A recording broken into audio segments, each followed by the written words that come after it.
close your eyes, and let yourself settle into comfort.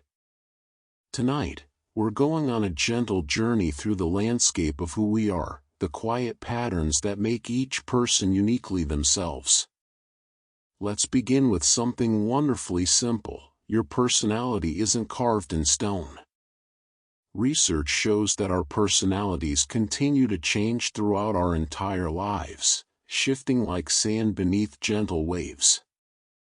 Most people become more agreeable, conscientious, and emotionally stable as they age, a phenomenon psychologists call the maturity principle. So if you've ever felt unlike your younger self, know that this is perfectly natural. You're not losing yourself, you're simply evolving, like a tree adding rings with each passing year. And here's something that might surprise you. About 30 to 60% of personality traits are influenced by genetics, while the rest comes from your experiences and environment. This means you inherited certain tendencies from your ancestors, perhaps your grandmother's quiet thoughtfulness or your father's easy laughter, but the rest of who you were was painted by your own unique journey through life. You are both legacy and creation, past and present woven together. Now, imagine personality as a spectrum of colors rather than fixed categories. The most widely accepted model in psychology identifies 5 broad dimensions that capture the essence of human personality. They call it the Big Five, and it includes openness to experience, conscientiousness, extroversion, agreeableness, and neuroticism. But here's the beautiful part. No one sits at the extreme end of any dimension. We're all somewhere in the middle, a blend of tendencies that shift depending on the situation and the season of our lives. Think about extroversion for a moment, that quality of drawing energy from others. Even if you consider yourself introverted, there are moments when you shine in social settings, times when conversation flows effortlessly. And extroverts, too, need solitude to recharge sometimes.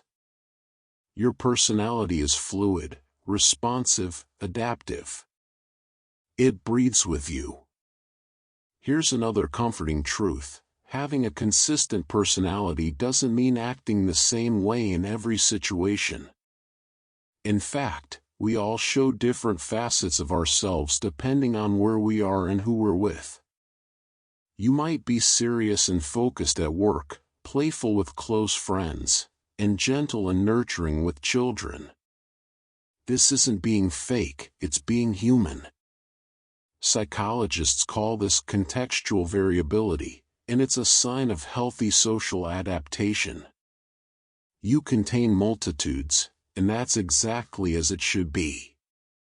As you drift deeper into rest, let yourself appreciate this. Your personality is both anchor and sail. It gives you stability while allowing you to navigate life's changing waters. And tomorrow, when you wake, you'll be just slightly different than you were today, continuing your slow, beautiful transformation into whoever you're meant to become. Let your breathing deepen now, as we drift further into the quiet world of personality. There's something remarkable about the way personality shapes your very perception of time. People high in conscientiousness, those organized, disciplined souls, tend to perceive time as passing more slowly and are better at estimating how long tasks will take. Meanwhile, those who score high in openness to experience often lose themselves in moments, letting time dissolve like sugar in warm tea. Neither way is better, they're simply different ways of moving through the world. Your relationship with time is as personal as your fingerprint. And speaking of uniqueness, here's a tender fact: your personality influences even the music you love. Studies have found that people high in openness gravitate toward complex, intense music, jazz, classical, or experimental sounds that challenge and surprise. Those high in extroversion tend to prefer energetic, rhythmic music they can move to. And those who are more agreeable often enjoy softer, more romantic melodies. Your playlist is a window into your inner world, each song a small reflection of who you are. Now, let yourself sink a little deeper, and consider this: introverts and extroverts actually have different brain chemistry. Research suggests that introverts have naturally higher levels of arousal in their brains, which means they need less external stimulation to feel engaged. Extroverts, on the other hand, have lower baseline arousal and seek out stimulation from the world around them. This is why a quiet evening with a book can feel deeply satisfying to one person, while another needs the buzz of a crowded room. Your nervous system is wired in its own particular way, and what nourishes you is exactly right for you. Here's something that might bring you peace: personality traits that society sometimes views as weaknesses can actually be profound strengths. High neuroticism, that tendency to experience worry and emotional depth, is associated with greater empathy, creativity, and an ability to detect potential problems before they arise. Your sensitivity isn't a flaw, it's a finely tuned instrument that helps you navigate complexity.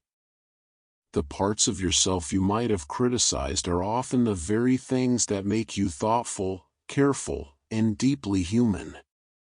And there's more comfort here: the personality trait of agreeableness, being cooperative, kind, and trusting, is linked to longer, healthier lives and stronger relationships. People who are agreeable tend to have lower stress hormones and better cardiovascular health. Kindness, it turns out, is good medicine. Every gentle word, every patient moment, every time you chose understanding over conflict, these weren't just good deeds. They were investments in your own well-being, ripples of care that return to nourish you. As you rest here, breathing softly, know this: your personality is working even now, in the darkness.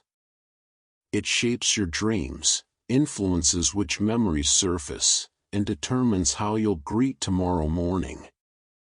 But for now, there's nothing to do. Just let yourself be exactly who you are, in this moment, perfectly at peace. Breathe slowly now, and let yourself float a little deeper into this gentle exploration. There's something wonderfully forgiving about how personality actually works in our daily lives. You might think you know exactly who you are, but research shows that people are surprisingly inaccurate when predicting their own behavior. We imagine we'd be brave in a crisis, patient in frustration, or disciplined when tempted, but in the moment, we often surprise ourselves. This isn't weakness, it's the beautiful unpredictability of being human. You contain possibilities you haven't yet discovered, dormant strengths waiting for the right moment to emerge. And here's a curious thing about the people who know you best: your close friends and family can often predict your behavior more accurately than you can predict it yourself. They see patterns you don't notice, consistencies that feel invisible from the inside. The way you always pause before answering a difficult question, or how you light up when talking about certain topics, these small signatures of self are more visible to those who love you. You are known, perhaps more deeply than you realize, and this knowing is a quiet form of being held. Let your mind rest on this gentle truth: personality isn't destiny. Even strong personality traits only account for about 10 to 20% of the variation in how people behave in any given situation. The rest depends on context, mood, health, recent experiences, and countless other factors. This means you have far more freedom than you might think. That difficult conversation you've been dreading, that change you've been wanting to make, your personality might nudge you in certain directions, but it doesn't determine your path. You are not trapped by who you've been. Consider this as you sink deeper into rest. The personality trait of conscientiousness tends to increase most dramatically in our 20s and 30s, often as we take on new responsibilities and roles. But it can continue to grow throughout life. Every time you follow through on a commitment, organize your space, or plan for the future, you're not just completing a task, you're gently reshaping yourself. Change happens slowly, like the imperceptible growth of a plant, but it happens nonetheless. Who you'll be 5 years from now is being quietly sculpted by the small choices you make each day. Here's something that speaks to the complexity within you. Most people show what psychologists call mixed or moderate personality profiles. You're not purely introverted or extrovert, not completely organized or spontaneous, not entirely anxious or calm. You exist in the rich middle ground, able to draw on different aspects of yourself as needed. This flexibility is a gift. It means you can be serious when the situation calls for it and playful when the moment allows, both contemplative and social, both cautious and brave. And one more thought to carry you towards sleep: your personality is expressed not just in grand gestures but in the smallest details of how you move through the world. The way you hold your cup of tea, the specific words you choose when comforting a friend, the particular quality of your laughter, these tiny fingerprints of self are yours alone. No one else in all of human history has had precisely your combination of traits, experiences, and expressions. You are unrepeatable, a singular occurrence in the vast unfolding of existence. Let that thought wrap around you like a soft blanket as you drift. Settle even deeper now, letting the weight of your body sink into perfect stillness. There's a fascinating warmth in how personality connects us to one another. Research has discovered that we tend to be attracted to people whose personalities complement our own in interesting ways. Sometimes we're drawn to those who are similar, fellow introverts who understand our need for quiet, or equally adventurous spirits who share our openness to new experiences. But just as often, we're pulled toward people whose strengths balance our vulnerabilities. The calm presence who soothes our anxious mind, the organized friend who helps structure our creative chaos. Your relationships are an ecosystem, each person bringing something that helps the whole garden grow. And here's something tender about the way we change with those we love. Studies show that romantic partners' personalities actually converge over time, growing more similar the longer they're together. You quite literally rub off on each other, adopting each other's habits, mirroring each other's emotional patterns, blending together like watercolors on wet paper. If you've ever noticed yourself using your partner's phrases or developing their sense of humor, this is why. Love shapes us, gently, persistently, until we carry pieces of each other within ourselves. Let yourself rest in this thought: your personality has a rhythm, like the tide.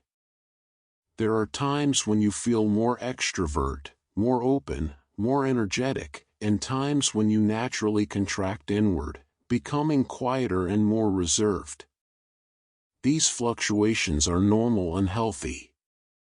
They often follow patterns, seasons, stress levels, life transitions, even hormonal cycles. You're not being inconsistent, you're responding to the subtle music of your body and circumstances.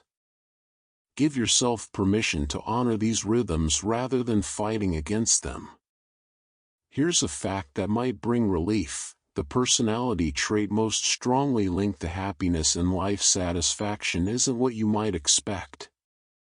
It's not extroversion, though social connection matters. It's not even conscientiousness, though achievement has its place. It's low neuroticism, or in other words, emotional stability. People who experience less frequent and less intense negative emotions tend to report greater overall well-being. But here's the beautiful part: emotional stability can be cultivated. Through meditation, therapy, meaningful relationships, and self-compassion, you can gradually shift toward greater inner peace. Your baseline can change. Calm can become more familiar than chaos. Consider this as your thoughts begin to blur and soften. Personality researchers have found that people experience what they call counter-dispositional behavior, acting in ways that go against their natural tendencies, and while it can be tiring, it's also deeply meaningful.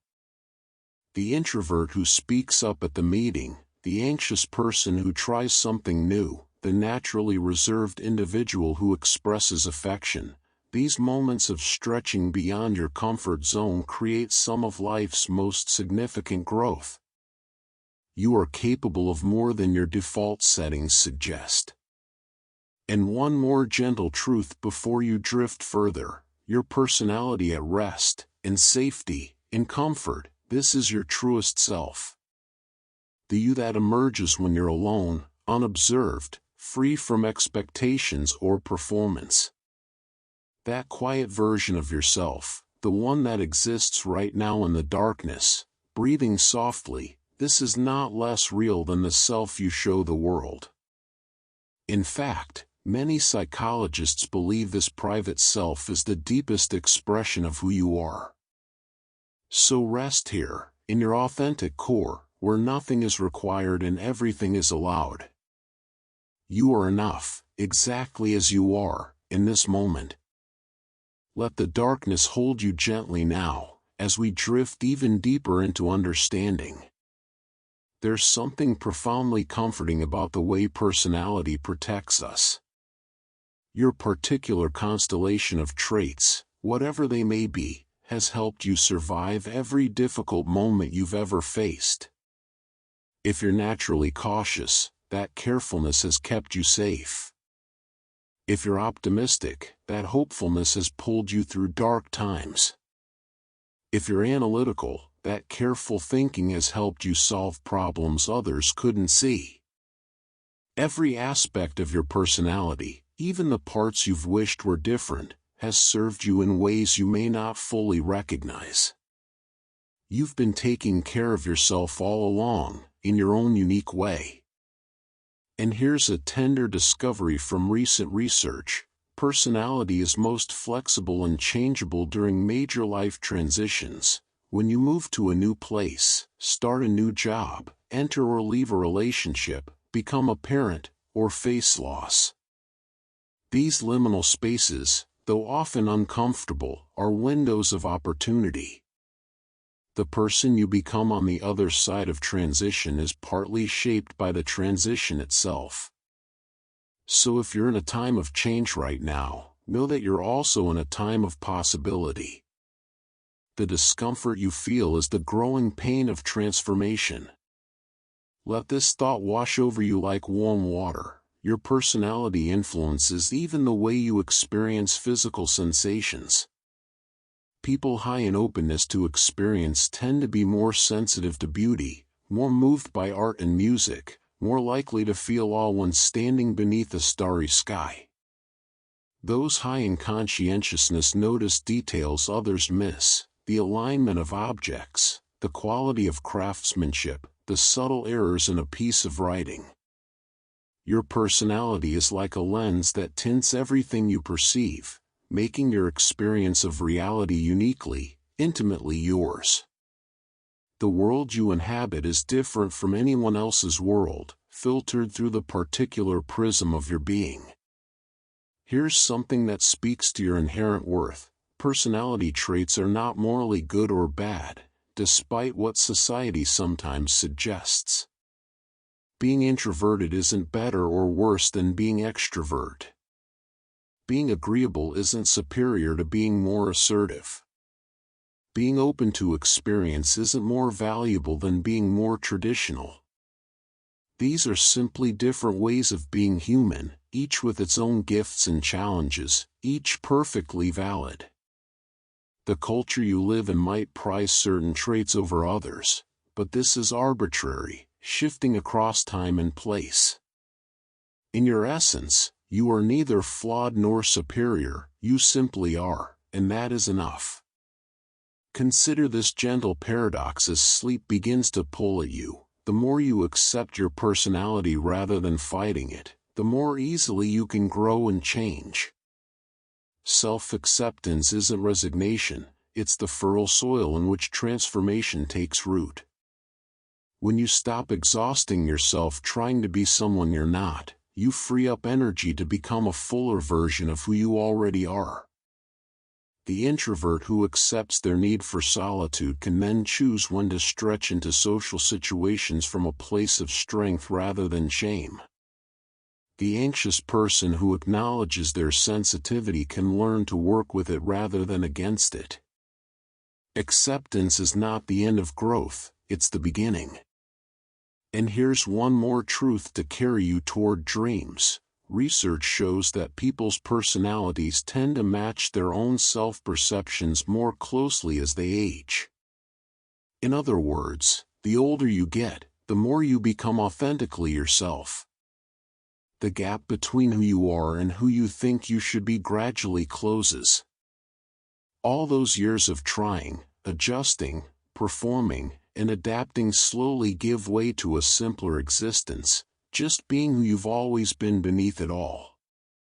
This is what wisdom looks like, finally arriving at yourself, after the long journey of pretending. Rest now in that journey, there's nowhere else you need to be. Breathe with me now, letting each breath carry you further into peace. There's a beautiful secret hidden in the science of personality. Your capacity for change is greatest in the areas where you most want to grow. Psychologists have found that intentional personality change is possible when you have clear goals, supportive environments, and patient self-compassion. The shy person who genuinely wants to connect more deeply with others can, over time, develop greater social confidence. The impulsive soul who longs for more stability can cultivate patience and planning. Your desires for growth aren't futile wishes, they're the beginning of actual transformation. What you reach toward, however slowly, begins to reach back toward you. And here's something that might ease any worry you carry: personality stability, that sense of being consistently yourself across time, is actually associated with better mental health and well-being. While growth and change are beautiful, so is the steady continuity of self. That core of you that remains recognizable year after year, the essential quality that makes you unmistakably you, this consistency is not stagnation. It's the strong thread that runs through your life's tapestry, holding all your experiences together in a coherent whole. You can change and still remain yourself. You can grow and still come home to who you've always been. Let this settle into your awareness like snow falling on quiet ground. The way you tell your own story shapes your personality. Research in narrative psychology shows that the stories we construct about our lives, the meaning we make of our experiences, the way we connect our past to our present, actually influences our personality development. If you see yourself as someone who overcomes challenges, you become more resilient. If you view yourself as someone who learns and grows, you become more open. The narrative you're writing about yourself, even now in the darkness, is not just a reflection of who you are, it's actively creating who you're becoming. Here's a fact that honors your complexity. Personality psychologists now recognize that people have different personalities in different domains of life. Your work self might be highly conscientious and agreeable, while your home self is more relaxed and spontaneous. Your friend self might be extrovert and playful, while your creative self is solitary and introspective.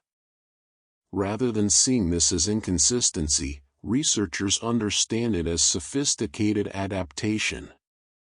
You're not fragmented, you're fluid, responding intelligently to different contexts and relationships. You contain multitudes, and each version of you is genuinely, authentically you. Consider this as your thoughts become dreamlike and soft. The personality trait of openness to experience is uniquely linked to the ability to find meaning and beauty in ordinary moments. People high in openness report more frequent experiences of awe, wonder, and transcendence in everyday life. A child's laughter, sunlight through leaves, the perfect word in a poem. But here's the tender part: this capacity can be developed. By paying attention, by pausing, by allowing yourself to really see and feel, you can cultivate this sensitivity. The magic isn't in rare, extraordinary moments, it's in learning to perceive the extraordinary nature of what's already here. And one final thought before sleep claims you completely: your personality is most authentically expressed not in crisis or performance, but in how you are when nothing much is happening. The way you spend a quiet Sunday afternoon, the thoughts that fill your mind during a long walk, the small rituals that comfort you when you're alone, these unwitnessed moments reveal your truest nature. And right now, as you lie here in the gentle dark, breathing slowly, drifting between waking and sleep, this is you in your purest form. Unguarded, unperforming, simply being. And this quiet version of yourself is worthy of all the love and tenderness in the world.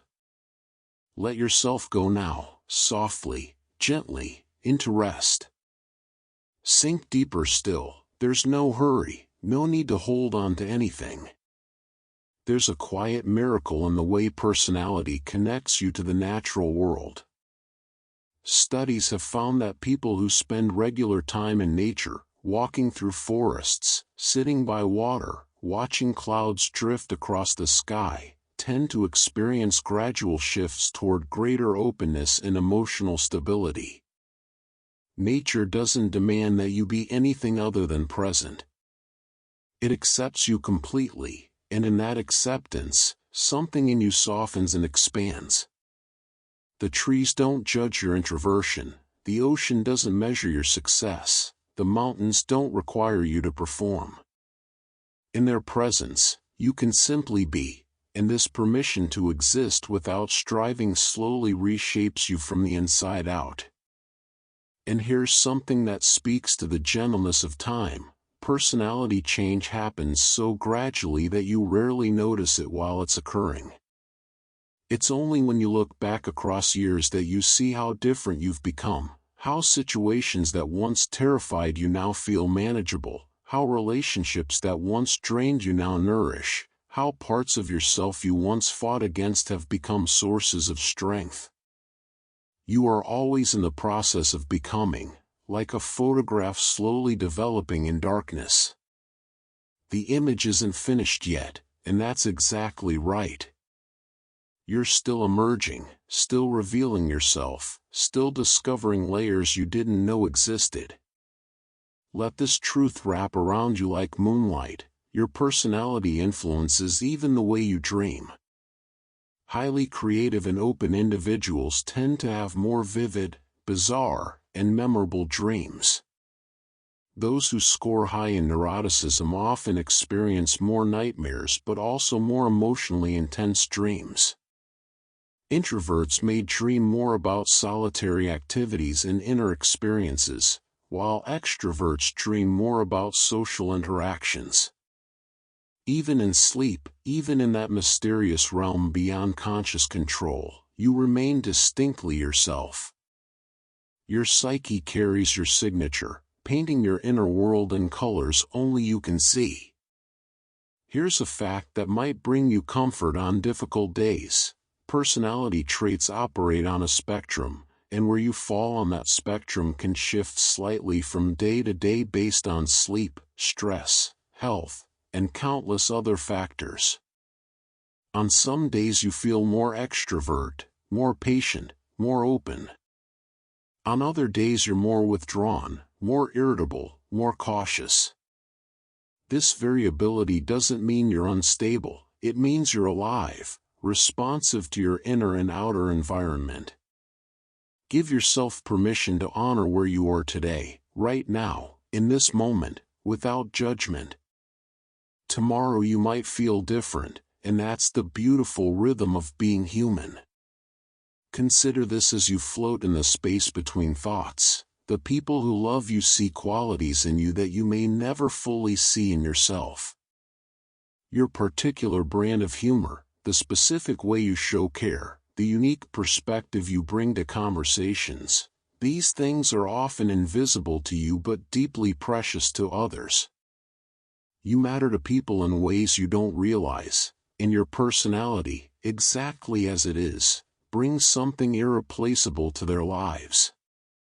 Even the quirks you consider flaws, the tendencies you wish you could change, are often the very things others find endearing or valuable. You are loved not despite your personality, but because of it, in all its imperfect complexity. And here's one more gentle truth to accompany you into deeper rest. Personality researchers have found that acts of kindness, even small ones, can gradually shift your personality toward greater agreeableness and emotional warmth. Every time you hold a door, offer a genuine compliment, listen with full attention, or help without being asked, you're not just doing good, you're becoming good, in the deepest sense. Virtue isn't something you either have or don't have, it's something you practice into being. And each practice, each small choice toward kindness, leaves a trace, like footprints in sand slowly forming a path. Rest in that path now, let it carry you, there's nothing to do, nowhere to go. Let go of everything now, even these words, just drift. There's something ancient and comforting about personality that reaches back through generations. The temperament you were born with, that earliest blueprint of your personality visible even in infancy, carries echoes of your ancestors. The cautiousness that kept your great-grandmother safe during uncertain times, the curiosity that drove your grandfather to explore new horizons, the warmth that made your mother beloved in her community, these threads run through you, connecting you to a lineage of human experience stretching back through time. You are not alone in who you are. You carry the wisdom of survival, adaptation, and resilience that allowed all those who came before you to live, love, and eventually bring you into being. And here's a tender observation about the shape of a life. Personality tends to crystallize most firmly in our 40s and 50s, but even then it remains softer than we think. By midlife, most people have developed a clearer sense of who they are, what they value, and how they want to move through the world. But this clarity isn't rigidity, it's more like a river that has found its course, still flowing, still responsive to the landscape, but with a consistent direction. If you're young, know that this settledness awaits you. If you're older, know that even your well-worn patterns can still surprise you with new possibilities. Let this thought dissolve into your awareness like salt in water. The personality trait of conscientiousness protects your future self in ways your present self may not fully appreciate. Each time you plan ahead, follow through on commitments, or organize your environment, you're sending a gift forward in time, making tomorrow easier, creating conditions for your future well-being. It's a quiet form of self-love, this tending to details and responsibilities. And if conscientiousness doesn't come naturally to you, know that even small acts of planning and follow-through are enough. You don't have to be perfect, you just have to care, even a little, about the person you'll be when tomorrow arrives.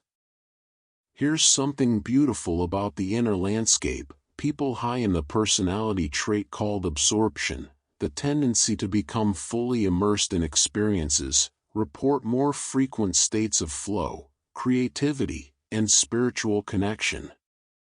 These are the people who lose themselves in music, in nature, in conversation, in work they love. Time disappears for them, and they emerge from these experiences refreshed and renewed. But absorption can be cultivated through mindfulness, through giving your full attention to whatever is before you, through allowing yourself to be fully present rather than perpetually planning or remembering. The doorway to these transcendent states is always open, you need only step through with your whole being. Consider this as you sink toward the deepest rest. Your personality is both the lens through which you see the world and the world you create through your seeing. An optimistic person encounters more opportunities because they notice and pursue them. An anxious person experiences more threats because their attention naturally tracks danger. A warm person builds stronger relationships because they evoke warmth in others. You don't just observe reality, you actively participate in creating it through the particular way you show up.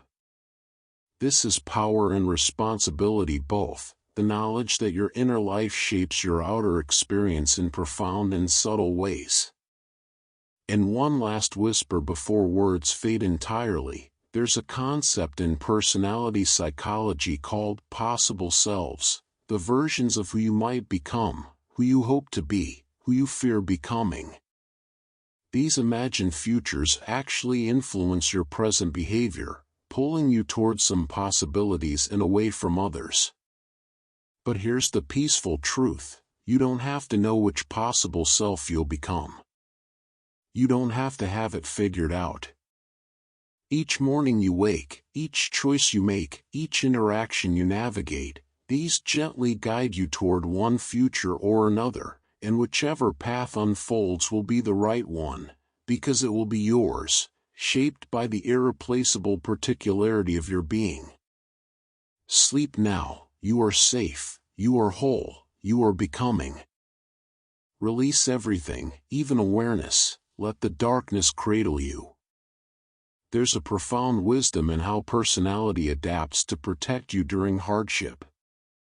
Research shows that people who endure difficult experiences often develop greater emotional depth, resilience, and compassion, not despite their suffering, but woven through it. The personality that emerges from challenge is richer, more textured, like cloth that's been dyed in deep waters. If you've been through hard times, know that they haven't just left scars, they've also left gifts. Strength you didn't know you possessed, empathy born from understanding pain, wisdom earned through navigating darkness. Your personality has been shaped by difficulty, yes, but also fortified, deepened, made more capable of holding both sorrow and joy. And here's something that honors the mystery of who you are. Even personality researchers acknowledge that no test, no model, no theory can fully capture the totality of a human being. The big 5 dimensions, the Myers-Briggs types, the Enneagram numbers, these are all just maps, and the map is never the territory. You are infinitely more complex, more contradictory, more surprising than any category could contain. The parts of you that don't fit neatly into boxes aren't errors, they're the overflow of your humanity, the aspects too wild and particular to be measured. Science can describe patterns, but it cannot capture essence. You remain, at your core, beautifully unknowable, even to yourself. Let this settle into the quiet spaces of your mind. Personality influences not just how you think and feel, but how your body responds to the world. People high in neuroticism tend to have more reactive immune systems, while those high in conscientiousness often have better overall physical health. Extroverts' bodies respond more strongly to rewards, releasing more dopamine during positive experiences. Your personality isn't separate from your flesh and blood, it's expressed through your nervous system, your hormones, your very cells. You are an integrated whole, mind and body singing the same song, expressing the same fundamental nature through different instruments. Here's a fact that speaks to the sacredness of rest. Personality researchers have found that adequate sleep doesn't just restore your energy, it actually allows your personality to function more optimally. When you're well rested, you're better able to regulate emotions, make conscientious decisions, engage warmly with others, and approach life with openness. Sleep deprivation, on the other hand, makes everyone more neurotic, more irritable, less like their best selves. So this rest you're allowing yourself right now isn't indulgence, it's essential maintenance. You're not wasting time, you're restoring the very foundation of who you are, letting your truest self emerge from beneath the fog of exhaustion. Consider this as consciousness begins to fragment and dissolve, the moments when you feel most fully yourself, most authentic, most alive, most real. These are glimpses of your core personality freed from social expectations and protective masks. Maybe it's when you're creating something, or lost in nature, or laughing with someone who truly knows you, or alone in the early morning before the world makes its demands. These moments are breadcrumbs leading back to your essential self. Pay attention to when they occur, what circumstances allow them to emerge. They're showing you who you really are beneath all the layers of adaptation and performance.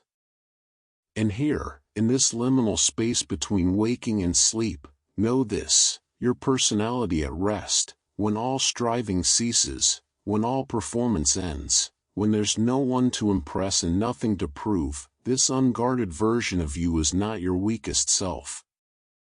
It's your most honest one. The you that exists right now, breathing softly in darkness, thoughts drifting like leaves on water, defenses down, just being. This is the truth of you.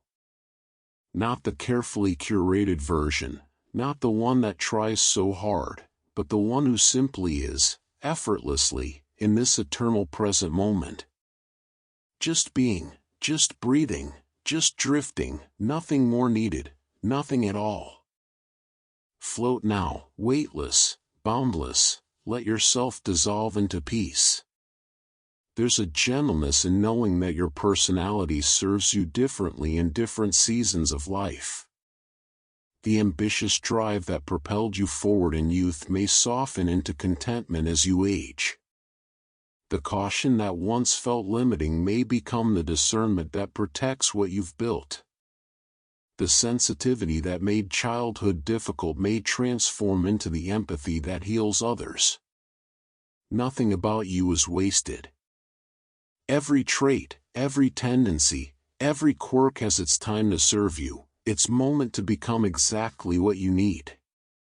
Trust the timing of your own unfolding, the way a seed trusts that winter will give way to spring.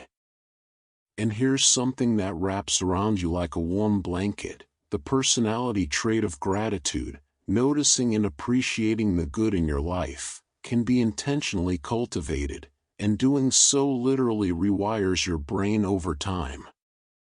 People who practice gratitude regularly become measurably happier, more optimistic, and more resilient. But you don't have to force it, don't have to manufacture appreciation you don't feel.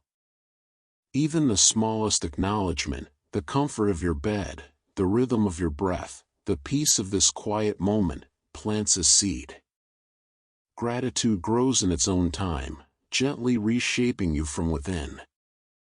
Let this truth drift through your fading thoughts. Personality psychologists have discovered that people experience what they call personality states, brief periods where you act completely unlike your typical self. The introvert who suddenly becomes the life of the party, the anxious person who feels inexplicably calm, the organized soul who embraces beautiful chaos. These aren't aberrations or failures, they're glimpses of your full range, reminders that you contain possibilities beyond your usual patterns. You are not fixed. You are not limited. You are a vast landscape with terrain you haven't yet explored. Here's something that honors the child you were. The core of your personality was visible remarkably early in life. Studies tracking children from infancy into adulthood show that temperament remains surprisingly stable. The cautious infant often becomes the thoughtful adult. The exuberant toddler grows into the energetic elder. That child you were still lives in you, and connecting with them, their fears, their joys, their way of seeing, can bring profound healing. You haven't lost who you were. You've built a life around that original seed, protecting it, nurturing it, allowing it to grow into this magnificent, complicated present moment. Consider this as you slip deeper into the velvet dark. Your personality is expressed not just in action but in stillness. The quality of your silence, the texture of your solitude, the particular way you inhabit emptiness, these are as much a part of who you are as anything you say or do. Some people's silence is restless, crackling with unspoken energy. Others' silence is deep and settled, like the bottom of a lake. Your stillness has its own signature, its own flavor. And right now, in this perfect quiet, you're expressing something essential about yourself, the way you rest, the way you let go, the way you trust darkness to hold you safely. In one final whisper, so soft it's almost imagined, personality is ultimately about how you love, how you give it, how you receive it, how you recognize it in its thousand forms. The conscientious person loves through reliability and follow-through. The open person loves through curiosity and acceptance. The agreeable person loves through harmony and kindness. The neurotic person loves through vigilance and care. Even your struggles, your difficulties, your wounded places, these are often expressions of love turned inward or sideways, protection mechanisms born from caring too much rather than too little. At the deepest level, beneath all the traits and tendencies, you are love trying to express itself through the particular instrument of your being. Rest in that love now. You are held, you are known, you are cherished, exactly as you are, in all your beautiful complexity, dissolving now, into perfect peace. Let go completely now. There is nothing left to hold, only this endless gentle falling. There's an ancient understanding woven into the fabric of personality. You are not meant to be everything to everyone, or even everything to yourself. Each personality type has its own constellation of gifts and limitations, and this is by design. The world needs both the careful planner and the spontaneous adventurer, both the analytical thinker and the intuitive feeler, both the one who speaks and the one who listens deeply. Your particular way of being creates space for others to be themselves. Your limitations allow others to shine. You are one note in an infinite symphony, and the music is more beautiful because you're playing your own true sound rather than trying to be every instrument at once.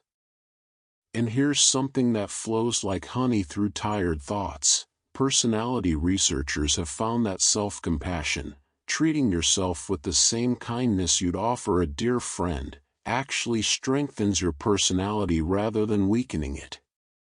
Contrary to old beliefs, being gentle with yourself doesn't make you lazy or undisciplined. It makes you braver, more resilient, more willing to take healthy risks and learn from mistakes.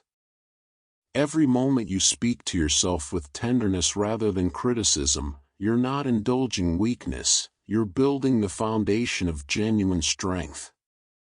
The voice you use in your own mind shapes who you become more than almost anything else. Let this dissolve into the drifting spaces. Your personality contains what psychologists call signature strengths, qualities that energize you rather than deplete you, that feel authentic rather than forced. For some it's creativity, for others it's fairness, courage, love of learning, appreciation of beauty, or capacity for joy. These strengths aren't skills you've developed through effort alone, they're expressions of your essential nature, as natural as breathing. When you engage them, time feels different, effort feels lighter, you feel most fully yourself. Pay attention to what activities make you feel this way. They're showing you the path toward your most authentic life. Here's a truth that settles like snow on silent ground. As you age, the opinions of others naturally matter less, and your own inner compass grows stronger. This isn't cynicism or isolation, it's liberation. Research shows that people become more emotionally independent with each passing decade, less swayed by social approval, more rooted in their own values and preferences. If you're young, this freedom awaits you. If you're older, you may already feel its peace. And if you're somewhere in between, know that each year brings you closer to the beautiful simplicity of being yourself without apology or explanation. Consider this as thoughts become clouds, formless and drifting. Personality is expressed through the body in ways beyond words. Your posture, your gait, the speed at which you move through space, the gestures you make while speaking, all of these carry the signature of who you are. Observers can often identify personality traits just from watching someone walk across a room. Your body knows who you are and expresses it constantly, even when you're not paying attention. This embodied self is ancient, honest, incapable of pretense. When you move, you tell the truth. And here, at the edge of sleep, one more gentle knowing, the deepest core of personality, what some traditions call essence or spirit or soul, remains untouched by time, untouched by experience, untouched by anything that happens to you. Beneath the layers of conditioning, adaptation, and learned behavior, there is something in you that has never changed, that was present when you were born and will remain until your last breath. It's the awareness behind your thoughts, the witness of your experiences, the unchanging center around which everything else revolves. You cannot damage this core self, cannot lose it, cannot be separated from it. It is you, in the most fundamental sense. Rest in that eternal center, that still point, where nothing moves, and everything is always, perfectly, completely, whole. Surrender to the deep now, let these final words carry you down, down, into dreamless peace. There's a profound mercy in how personality naturally softens the sharp edges of existence.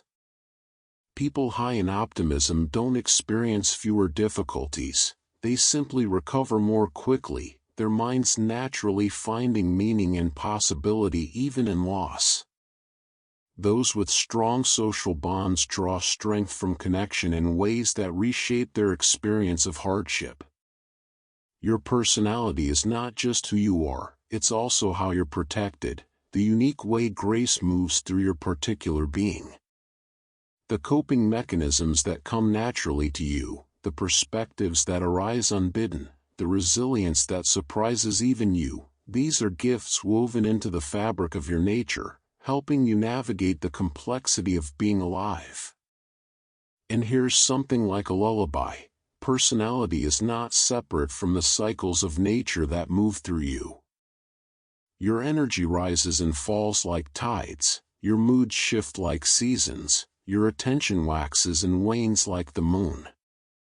Trying to maintain constant productivity, constant cheerfulness, constant engagement is like expecting summer to last forever.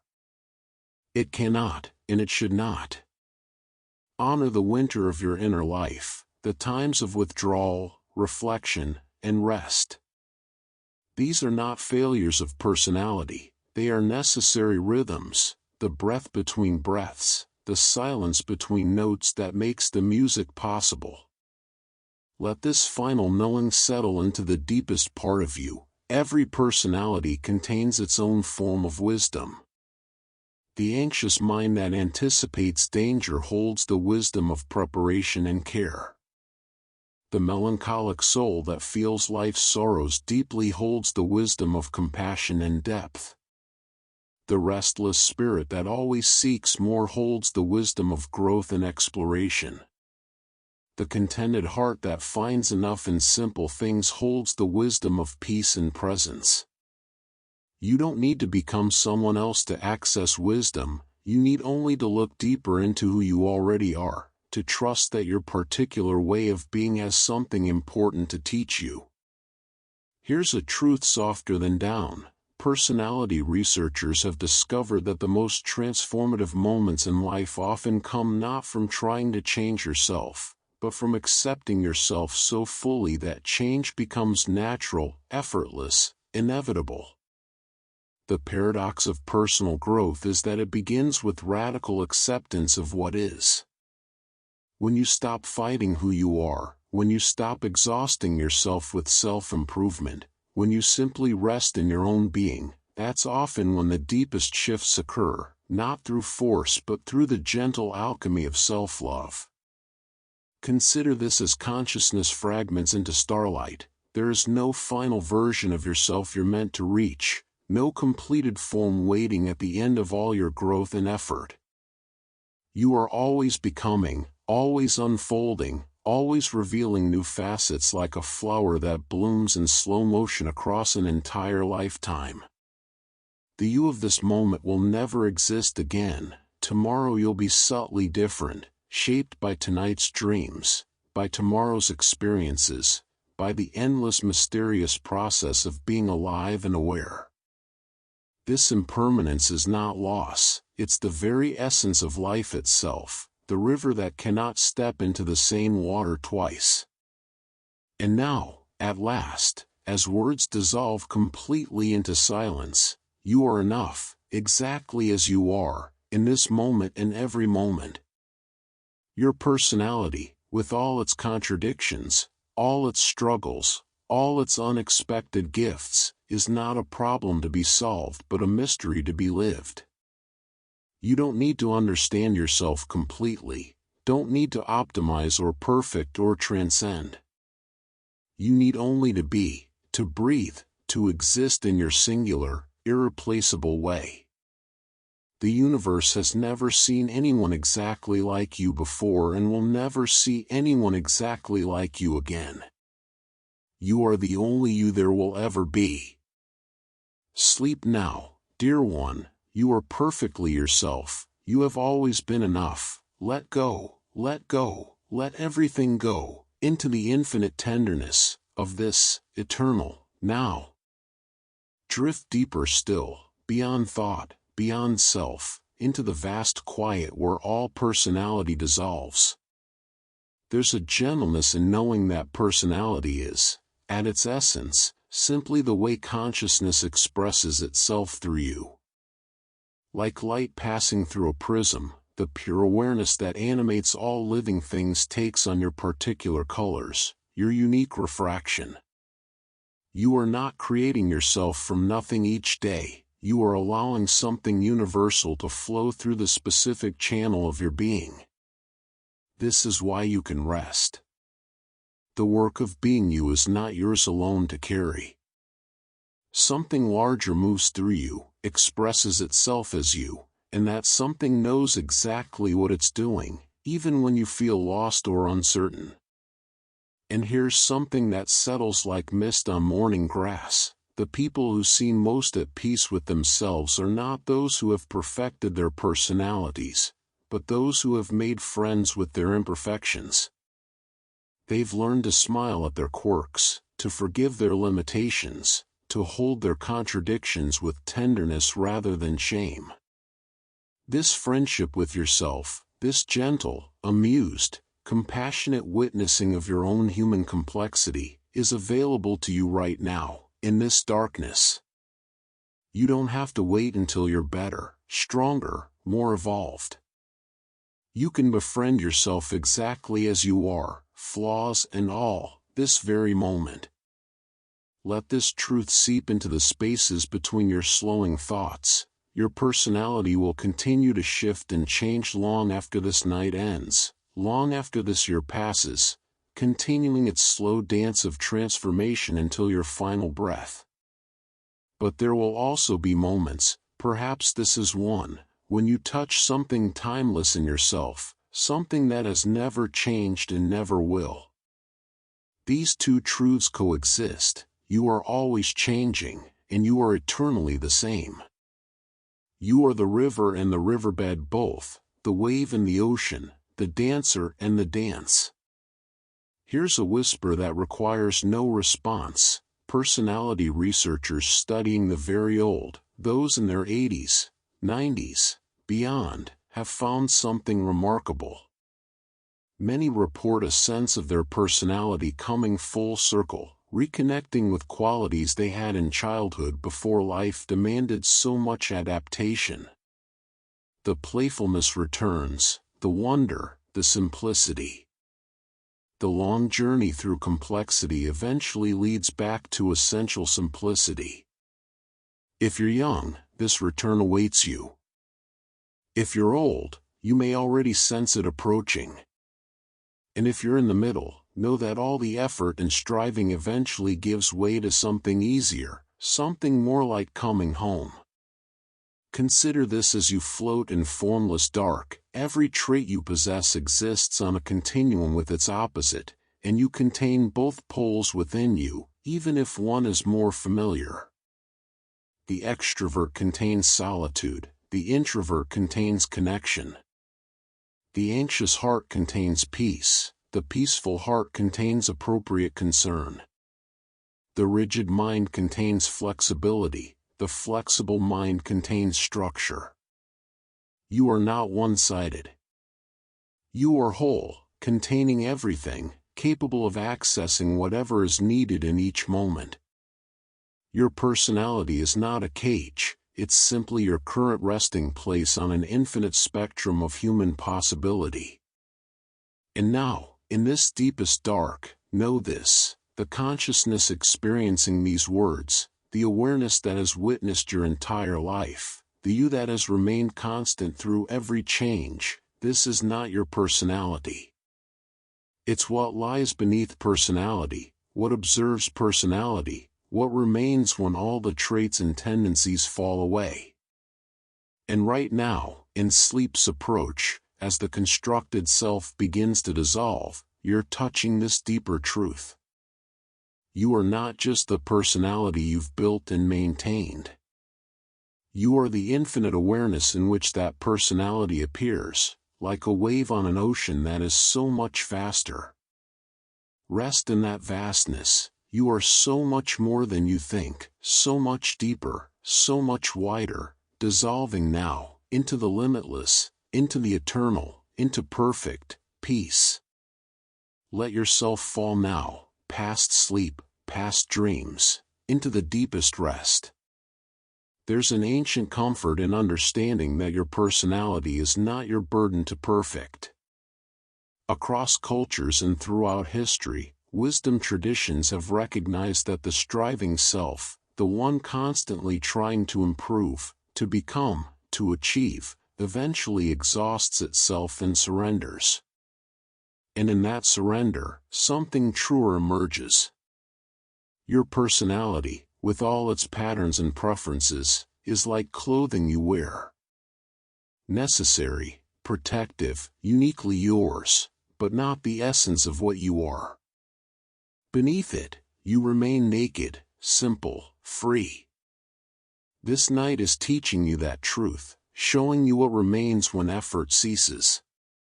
And here's something that flows like warm honey. Personality psychologists studying moments of profound peace, meditation, prayer, absorption in nature or art, have found that the boundaries of personality temporarily dissolve. In these states, people report feeling less like their individual selves and more like part of something infinite. The introvert-extrovert distinction fades, Anxiety releases its grip, the constant commentary of the mind grows quiet. These experiences aren't escapes from reality, they're glimpses of a deeper reality, reminders that your personality is just the surface of much deeper waters. Let this settle into your dissolving awareness. The most beautiful moments of your life have often been when you forgot yourself completely. Lost in laughter, absorbed in creation, merged with another in intimacy, overwhelmed by beauty. In these moments, personality temporarily disappears, and what's left is pure experience, pure presence, pure being. You've tasted this dissolution before, and you're tasting it now as sleep pulls you under. The forgetting of self is not death, it's a kind of rebirth, the daily practice of returning to what you were before you learned to be anyone at all. Here's a truth soft as shadows, the aspects of your personality you struggle with most, the anxiety that won't quiet, the shyness that isolates, the intensity that overwhelms. These are often just sensitivities turned up too high, gifts that haven't yet found their proper expression. The anxious mind is simply a vigilant mind, caring deeply about outcomes. The shy heart is simply a discerning heart, protective of its vulnerability. The intense soul is simply a passionate soul, feeling everything fully. You don't need to eliminate these qualities, only to befriend them, to understand their source, to find the wisdom hidden in what feels like weakness. Consider this as thought becomes dream. Personality is ultimately a story you tell about yourself, and like any story, it can be revised, reinterpreted, told from different angles. The narrative of who you are is not fixed, it's something you're writing with each moment, each choice, each interpretation of your own experience. And in sleep, the storyteller rests. The narrative pauses. You exist without needing to explain yourself, without needing to maintain continuity, without needing to be anyone at all. This nightly dissolution of identity is a gift, a reset, a return to the blank page. And now, barely audible, like the last light leaving the sky, you have done enough. You have been enough. Every version of yourself you've been, the child, the adolescent, the adult you are now, has been exactly right for that moment. You haven't failed by being who you are. You haven't missed some crucial opportunity to be different.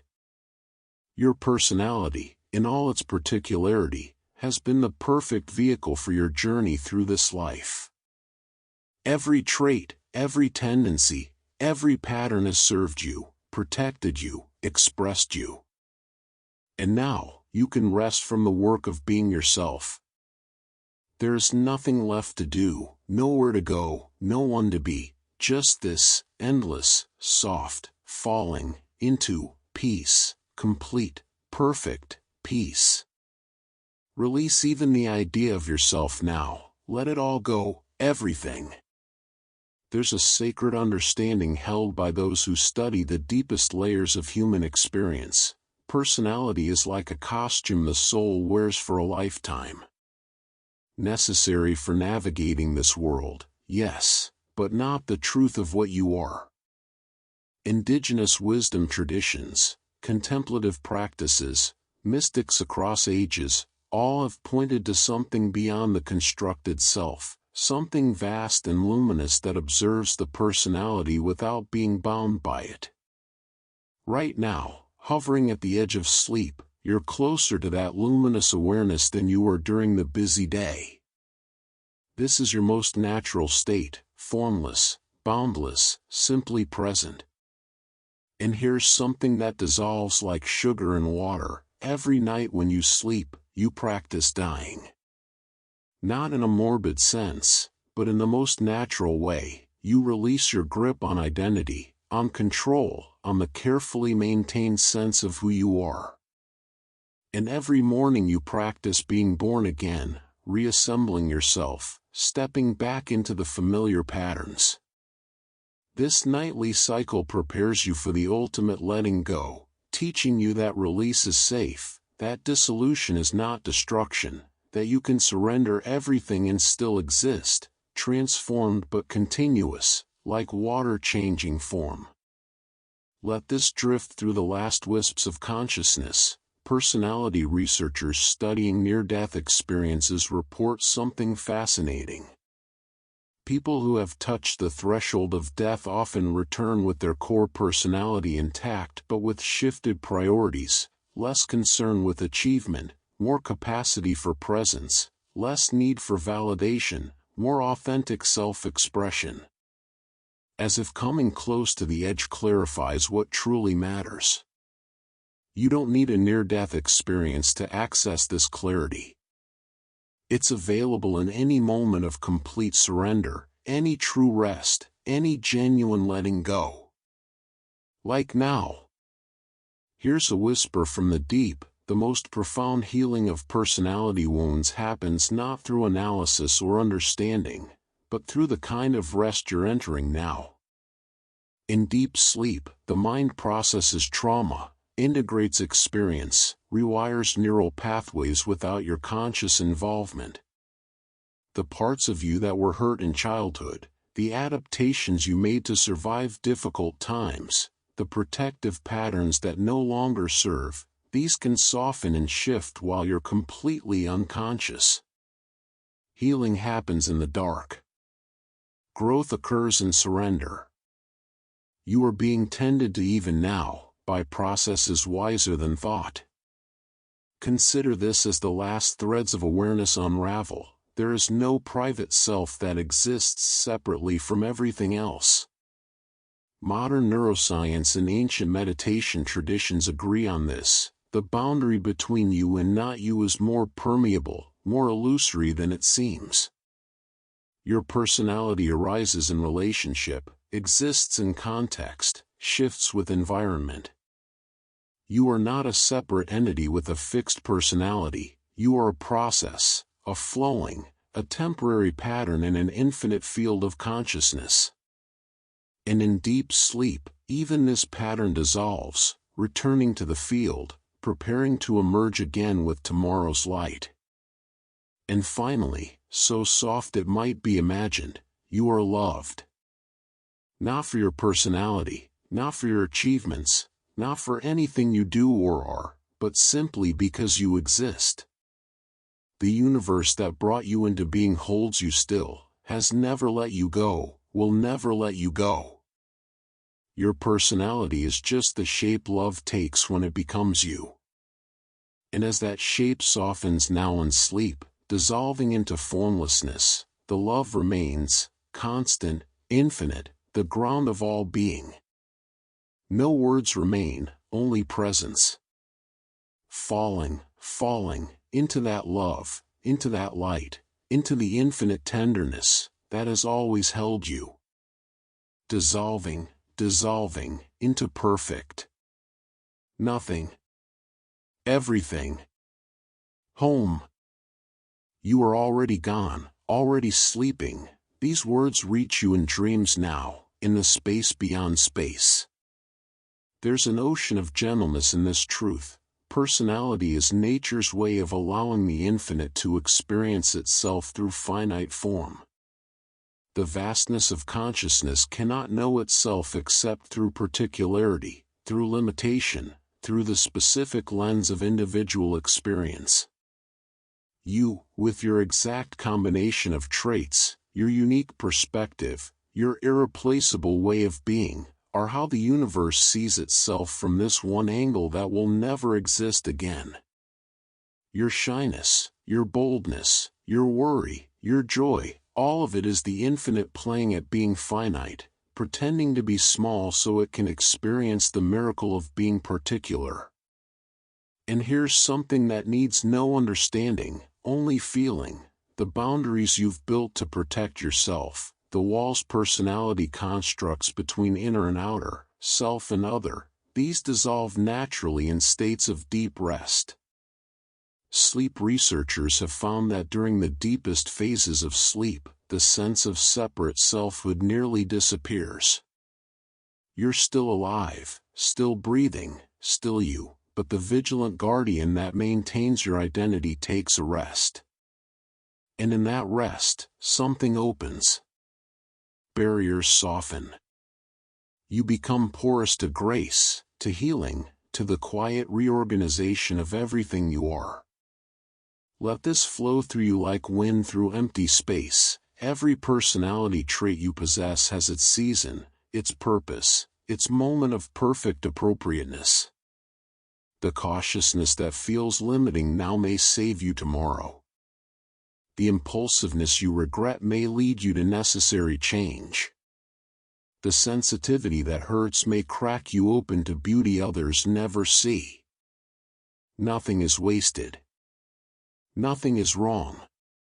Every aspect of you is part of an intelligence larger than your understanding, unfolding according to patterns you cannot see from inside your own life.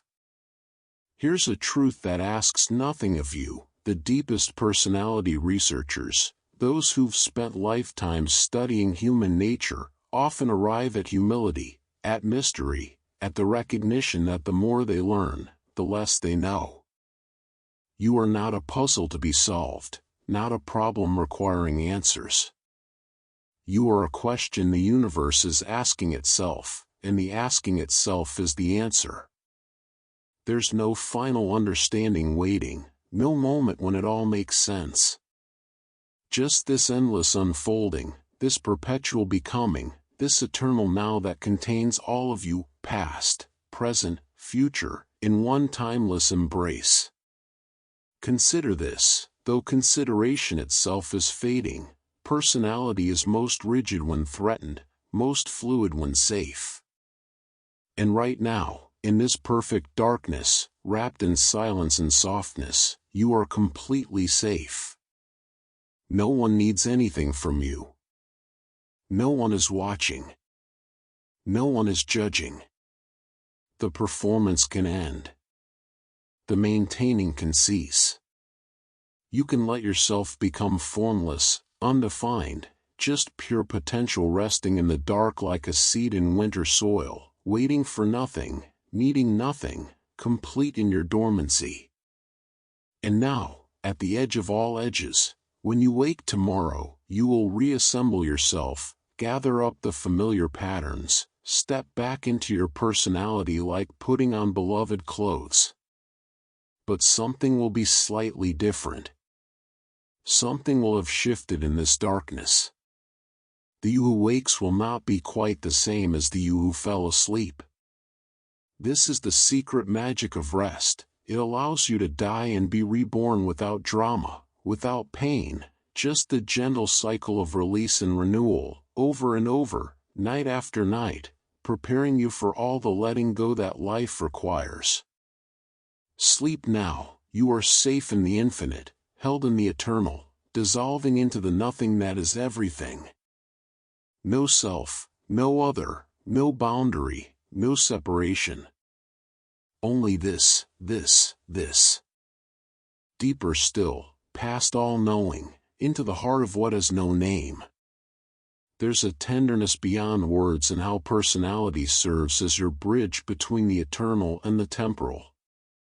You are timeless awareness clothed in time-bound form, infinite consciousness experiencing finite moments, boundless being expressing itself through bounded existence. Your personality, this collection of preferences and patterns, is how eternity learns what it feels like to be born, to grow, to struggle, to love, to age, to fear death. Through you, the deathless knows mortality. Through your particular way of being, something vast experiences what it means to be small, vulnerable, human. What extraordinary grace, to be this bridge. And here's something that asks nothing, needs nothing, just is. In the deepest traditions of wisdom, personality is seen as both real and illusory, like a wave on the ocean. The wave is genuinely there, has its own shape and movement, rises and falls with real consequence. But it's never separate from the ocean, never anything other than water temporarily formed into this particular pattern. You are both the wave and the ocean. Your personality is both utterly real and completely empty, both precisely defined and ultimately indefinable. This paradox doesn't need resolution. It needs only to be rested in, the way you're resting now. Let this dissolve into the formless quiet. Every person you've ever loved has seen a slightly different version of you. To your mother, you're one person. To your closest friend, another. To your beloved, still another. To strangers, someone else entirely.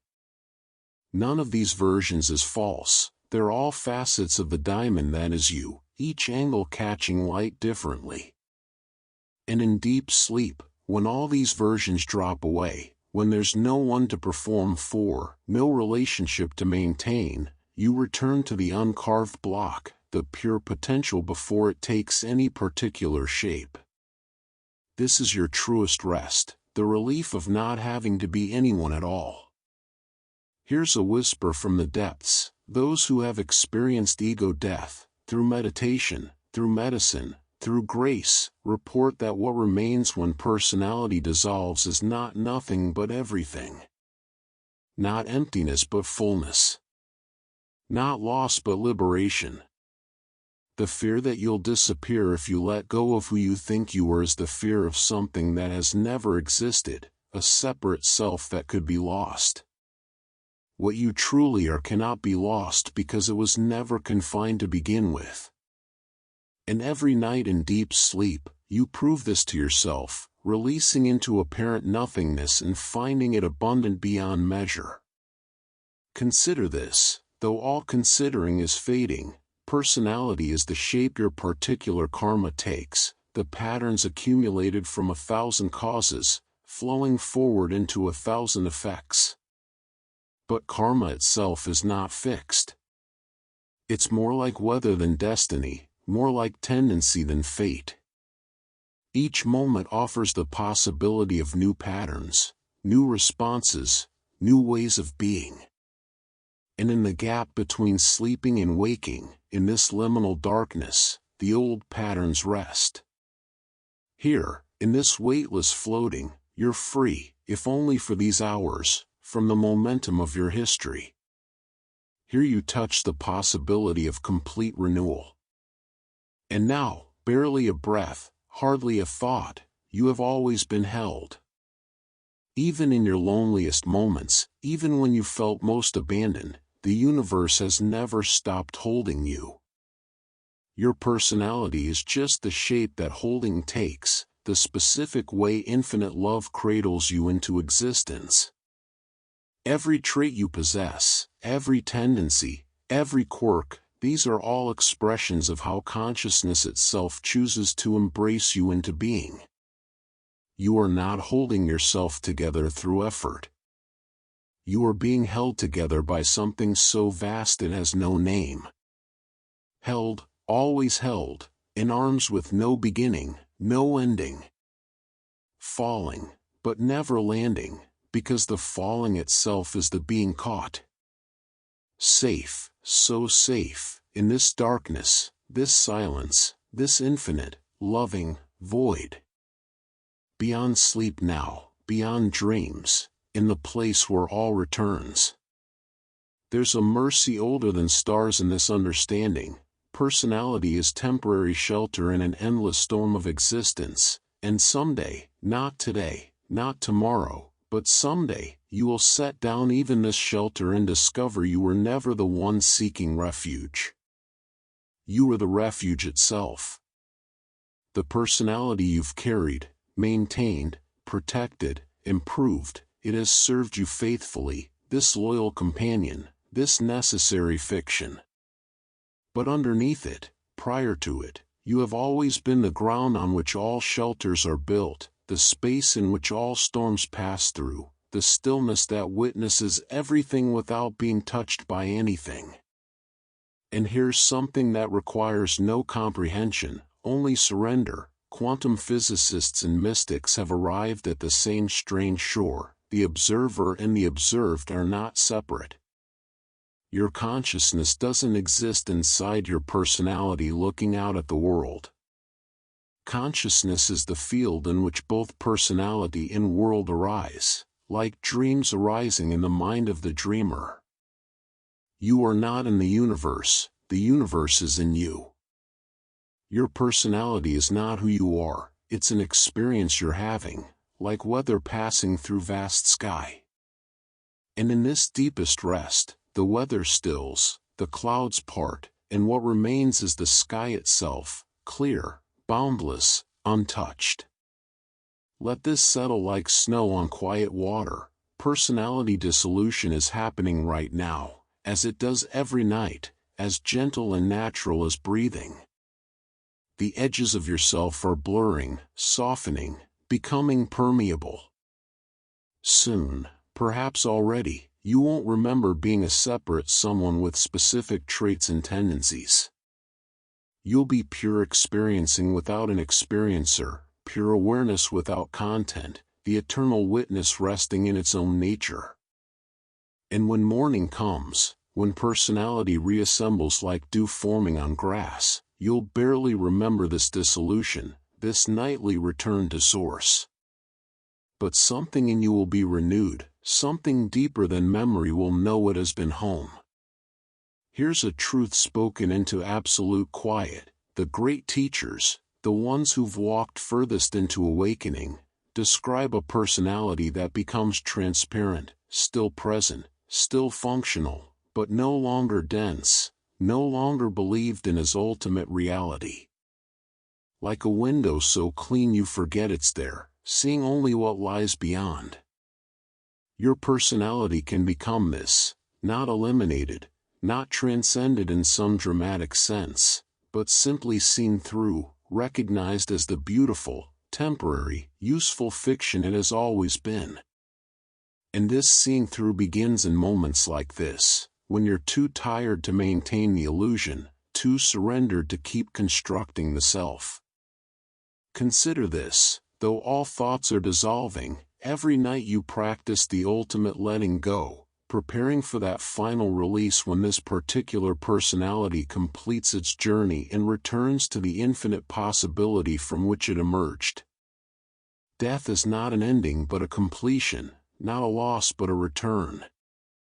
And sleep is your nightly rehearsal, your gentle preparation, teaching your soul that release is natural, that dissolution is safe, that what you truly are survives every ending because it never began. You are the deathless practicing being mortal, learning through personality what it means to be limited, so you can appreciate the unlimited when you return to it.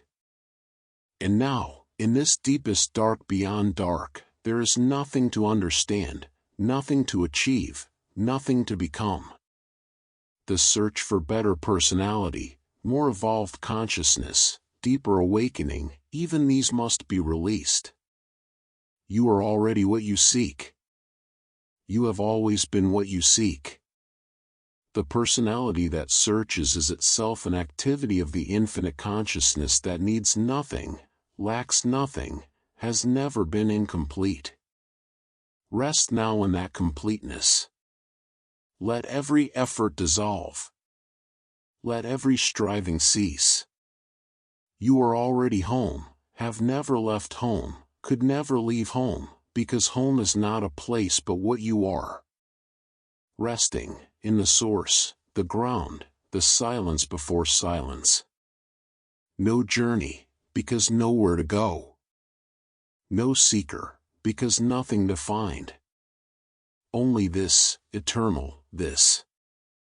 Gone now, completely gone, yet somehow still here, listening from nowhere. There's a recognition that comes only in the deepest stillness. Personality has been your faithful servant, not your master. It arose when you needed it, in infancy, as a way to navigate relationship, to distinguish self from other, to survive the necessary separation from oneness into individuation. It has protected you, expressed you, allowed you to function in a world of separate things. And it will continue to serve until it completes its purpose. But it was never the captain, only the vessel. And right now, in this formless drifting, the vessel is empty, floating on dark waters, and you are the ocean holding it, the moon watching it, the night sky containing it all. And here's something beyond understanding.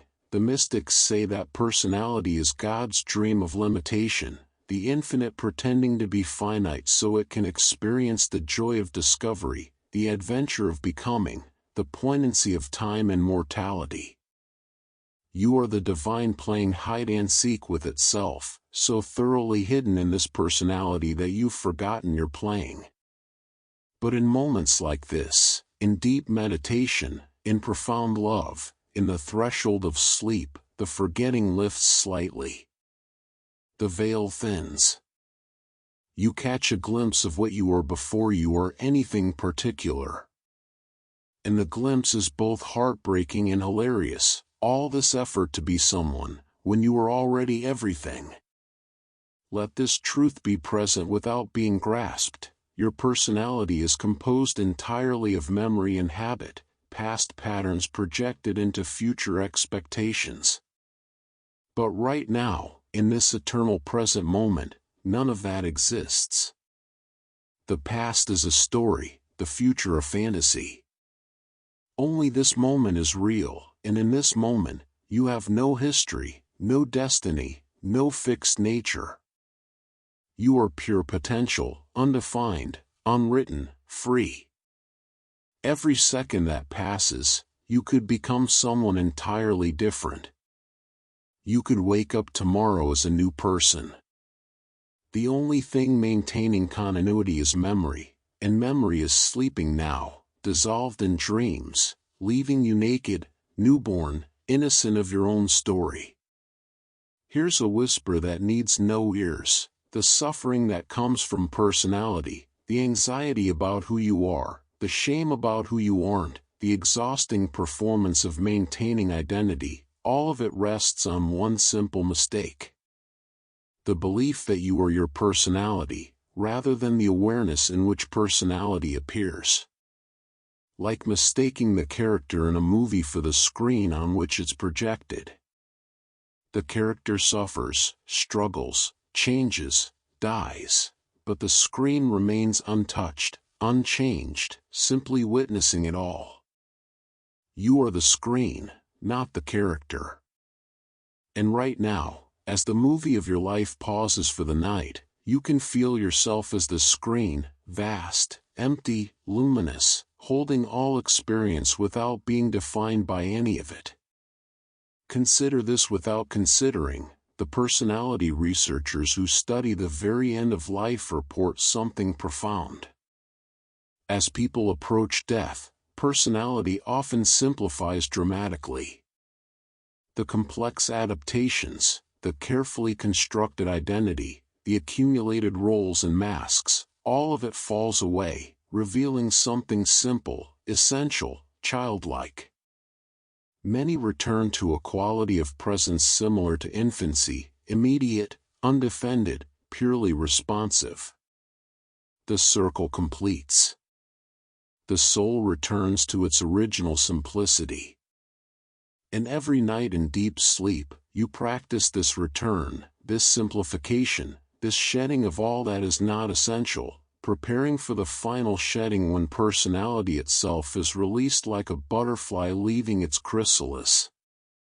And now, beyond all words, all thoughts, all sense of separate existence, you are the awareness that has witnessed every moment of your life. You were present in your first memory and you are present now. You will be present in your last breath. Everything else has changed, body, thoughts, feelings, beliefs, personality, everything but this witnessing presence. This is what you are. Not the temporary patterns of personality, but the eternal awareness in which all patterns arise and dissolve. Rest as this awareness now. Not trying to be it, you already are it. Just being what you have always been. Awareness, aware of itself, requiring nothing, needing no one. Complete, whole, eternal. This. The dream of being someone, fading, like mist in morning sun that hasn't risen yet. There's a completion approaching, though nothing has ever been incomplete. The study of personality, all these facts, all this knowledge about traits and tendencies, points finally to this: beyond every personality, beneath every pattern, prior to every trait, there is simply this: awareness, presence, being. And it has no characteristics, no preferences, no history. It is what remains when everything else is subtracted. It is what you are when you're not being anyone. And every person who has ever lived, every personality that has ever emerged and dissolved, is just this same awareness, wearing different costumes for a brief time, then returning to its natural nakedness. And here's the final paradox, the ultimate joke: you have spent your whole life becoming yourself, developing your personality, finding your authentic expression, and all of it has been the long journey back to what you were before you began. The infant you were, before language, before self-concept, before personality crystallized. That awareness looking out through new eyes was already complete, already whole, already what you were trying so hard to become. Every book about personal growth, every therapy session, every meditation retreat, every attempt at self-improvement, all of it circles back to this beginning. You are trying to remember what you've never forgotten, trying to become what you've never stopped being. Let this be the last thought that dissolves, the fear of losing yourself, the fear that without your personality you'd be nothing. This fear is the last defender, the final guardian at the gate. But the gate opens onto a vista so vast that selfhood seems like the smallest grain of sand on an infinite beach. What lies beyond the fear of dissolution is not emptiness but fullness, not death but life more abundant, not nothing but everything. And you touch this every night, in the deepest phase of sleep, when you disappear completely and yet somehow continue, when you are no one and yet still are. Here's what the personality researchers cannot measure, cannot quantify, cannot capture in their models: the moment when you stop being your traits and simply rest as awareness itself. When introversion and extroversion both dissolve into simple presence. When anxiety and peace both reveal themselves as movements in stillness. When every personality dimension collapses into the dimensionless point that you are, not a point in space, but the space in which all points appear. This is not another state to achieve. It's what's here when all achieving stops. Consider nothing now, because all consideration has ceased. Your personality will return tomorrow. The familiar patterns will reassemble. You will wake as yourself again, the same preferences, the same tendencies, the same history. But something will be different. Something you can't name will have been renewed in this darkness. The awareness that warrior personality will have rested, and when it puts the costume back on, it will fit differently, a little looser perhaps, a little lighter, worn with more humor and less seriousness. You will be yourself again, but less convinced of yourself, more spacious, more free. And now, the final words before even words dissolve into the wordless. You are loved. Not the personality you've built, though that too is held with tenderness. Not the person you're trying to become, though that striving is seen with compassion. But what you are before and beneath and beyond all of it. The awareness reading these words. The silence between the words. The stillness that remains when all words end. That is loved. That is love. That is all there is. No more facts. No more personality. No more someone to sleep. Just this. Eternal. Perfect. Already complete. Already home. Still here, or perhaps never left, listening from the space before listening began. There's a gentleness that comes after all seeking ends, after the questions exhaust themselves, after personality has been explored so thoroughly that it reveals its own transparency. The researchers who dedicate their lives to understanding human nature, mapping traits, measuring tendencies, cataloging differences, they are like cartographers drawing maps of clouds, physicians diagnosing the health of dreams. Useful, yes. True in their own way. But ultimately pointing to something that cannot be captured, cannot be measured, cannot be known in the way facts are known. You are the mystery those maps circle around, never quite touching. And here's something that asks nothing because there's no one left to ask. Personality is the last story consciousness tells itself before it stops telling stories altogether. First you believe you are your body, then you discover you're more than that. Then you believe you are your thoughts, then you see thoughts come and go while you remain. Then you believe you are your personality, your traits, your history, your unique configuration of characteristics. And finally, even this dissolves, revealing the witness that has no characteristics, the awareness that has no personality, the presence that simply is without needing to be anyone or anything in particular. Let this float in the emptiness like a feather falling through space. Every personality that has ever existed is an answer to the question, how shall I be human this time? And your particular answer, with its specific blend of openness and caution, sociability and solitude, stability and sensitivity, is one that has never been given before and will never be given again. When your personality dissolves at death, the universe loses one unique perspective, one unrepeatable way of experiencing existence.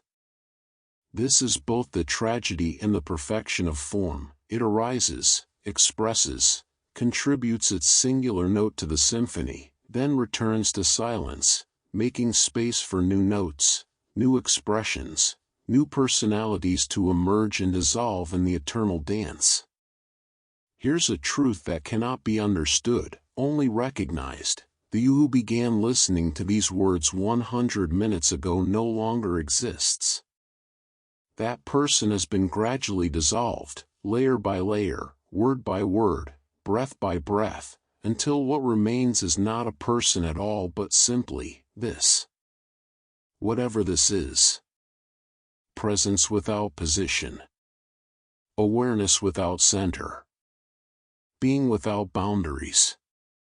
And yet somehow these words still arrive, still register, still land somewhere, though there's no one home to receive them, no personality left to process them, just openness itself, hearing itself, knowing itself, at play in the field of consciousness. Consider, though who is there to consider, that personality might be consciousness's way of creating diversity and unity, of experiencing infinite variations within one substance. Like water becoming ice, steam, clouds, rain, rivers, oceans, all the same essence, taking countless forms. Your personality is the form consciousness takes when it becomes you.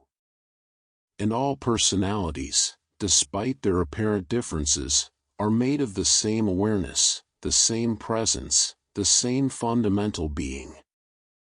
The introvert and extrovert are one consciousness exploring different expressions. The anxious and the peaceful are one awareness tasting different flavors of existence. Beneath the diversity of personality lies absolute unity, not the unity of sameness, but the unity of shared source.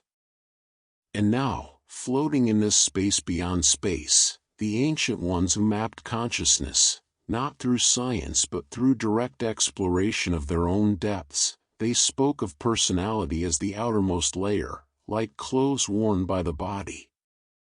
Beneath personality lies the thinking mind. Beneath the thinking mind lies the feeling heart. Beneath the feeling heart lies pure witness consciousness. And beneath even that, they said, lies what cannot be named, the ground of being, the source, the infinite itself. And you are that infinite, clothed in witness consciousness, clothed in feeling, clothed in thought, clothed in personality, playing the game of limitation, pretending to be small, so thoroughly committed to the game that you've forgotten its play. But in this darkness, this forgetting of the game, this rest beyond all resting, the remembering begins.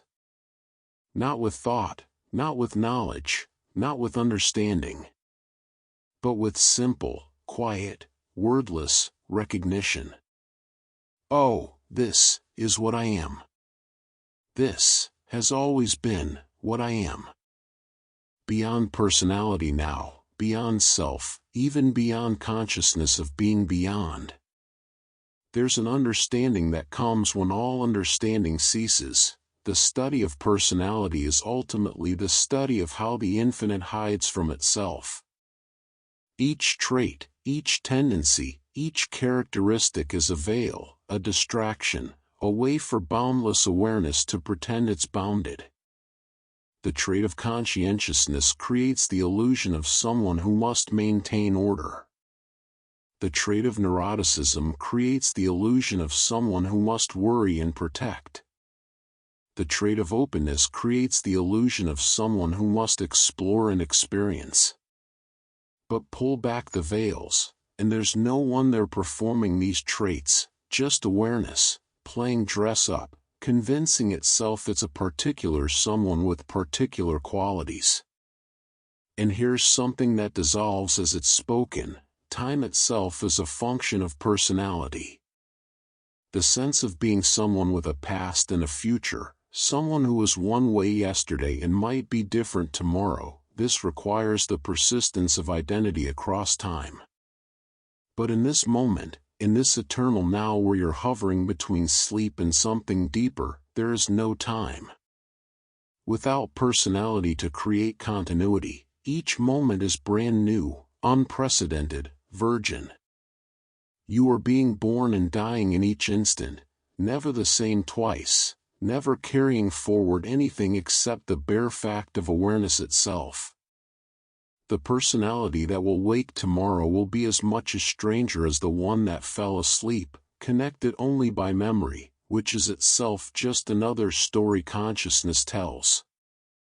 Let this settle into the void. The neuroscientists studying personality have discovered that there is no single location in the brain where you reside. No central control room, no executive self pulling the levers.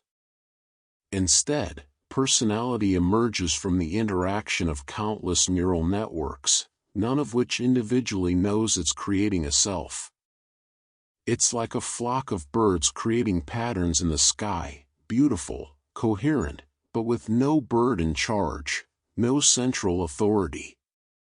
You are a pattern that has become aware of itself, a process that has learned to say I, a flowing that has convinced itself it's a thing.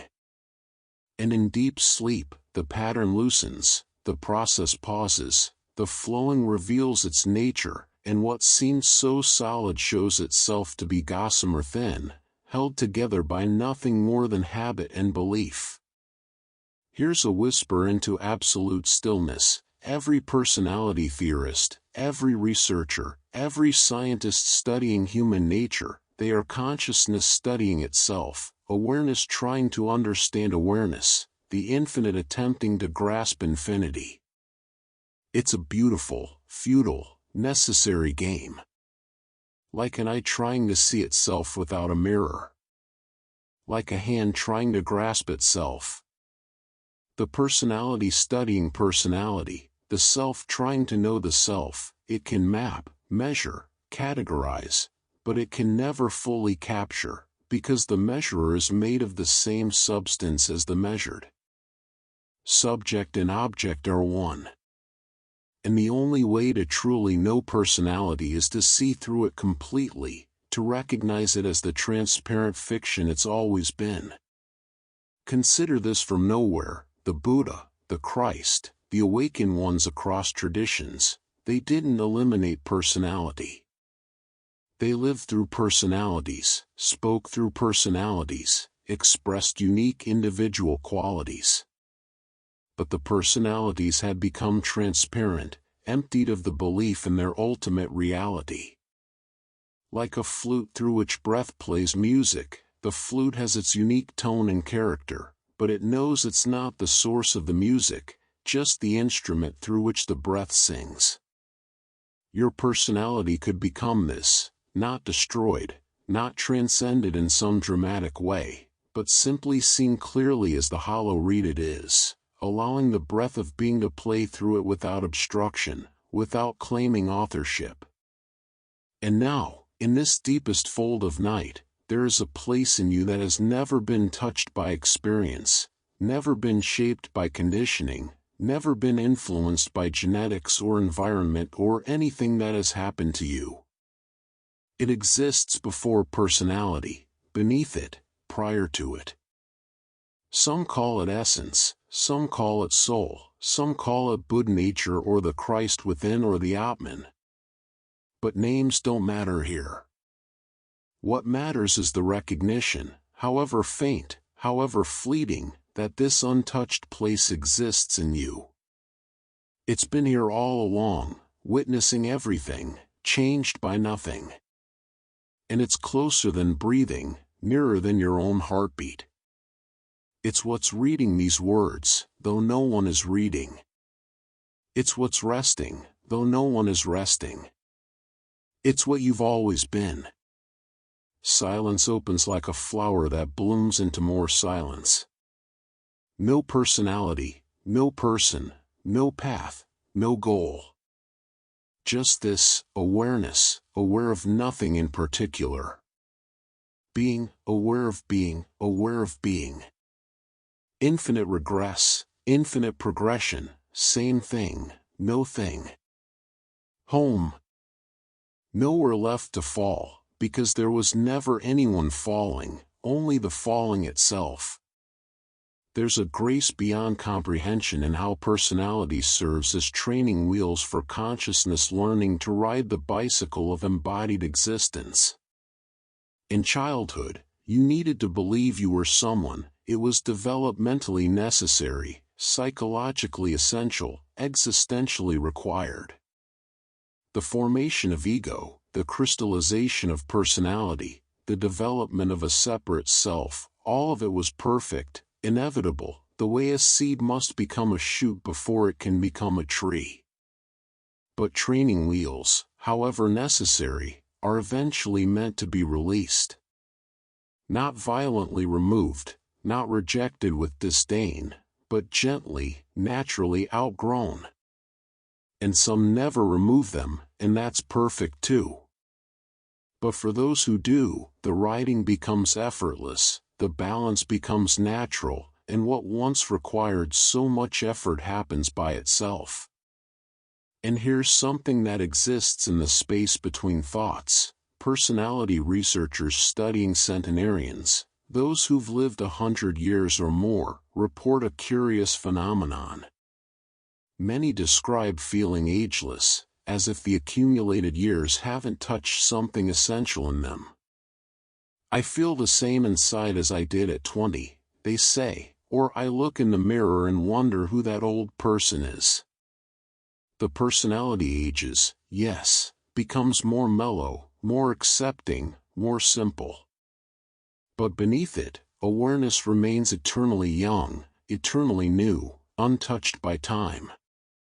You will discover this if you haven't already, that the years pass over you like weather over a mountain, changing the surface while the depths remain pristine, timeless, exactly as they've always been.